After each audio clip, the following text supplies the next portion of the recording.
மாதிரி உங்களுக்கு முதல்லயே நடிக்கிறதுக்கு இன்ட்ரெஸ்ட் இருந்ததா இல்லை தற்செயலா அமைஞ்சு? சினிமாவே பார்க்க மாட்டேன், நடிப்புனா என்னன்னு தெரியும். நான் முதல்ல தெலுங்குல போயிட்டு ரேவதி சொல்லி கொடுப்பாங்க, இப்படி பாரு அப்படி பாருன்னு. எனக்கு ஒன்றுமே புரியாது. இன்ட்ரெஸ்ட் இருந்து இப்போ நிறைய பேர் பார்க்குறேன் சார், அவங்க முதல் படத்தில் வரும்போதே பிரமாதமாக நடிக்கிறாங்க, எல்லாம் தெரியுது. அந்த அளவுக்கு இப்போ எக்ஸ்போஷர் இருக்குது, எல்லாரும் பார்க்குறாங்க எப்படி பண்ணுறது அது இதுன்னு எல்லாம் பண்ணுறாங்க. அப்போ ஒன்றுமே தெரியாது நமக்கு. வந்துட்டோம் இதுக்குள்ளே, இதில் நம்ம ஏதாவது கிடைக்கிறது எதுவாக இருந்தாலும் அதை நம்ம நேர்த்தியாக செய்யணுன்ற ஒரே இது தான்.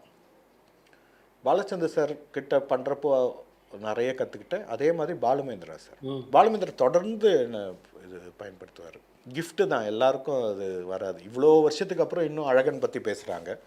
அதே மாதிரி நான் இவர் சொல்வேன், நம்ம அருண்ராஜா காமராஜ் சார் சொல்லுவேன், சார் நீங்கள் 10 பாலச்சந்தர் 20 பாலுமேந்திரான்னு.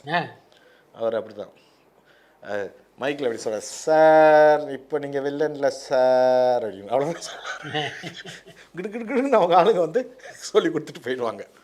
ஸோ அந்த மாதிரி கிஃப்ட்டு தாங்க இதெல்லாம். எவ்வளோ பேர் என்னோட பெட்டராக நடிக்கக்கூடியவங்க, என்னோட சம்பளம் கம்மியாக வாங்கக்கூடியவங்க இண்டஸ்ட்ரியில் இருக்காங்க. இண்டஸ்ட்ரிக்கு வெளியில் இன்னுமே பெட்டராக நடிக்கக்கூடிய நிறைய பேர் இருக்காங்க வாய்ப்பு இல்லாமல். அப்படி இருக்கும்போது நமக்கு ஏதோ வருது, அவ்வளோதான்.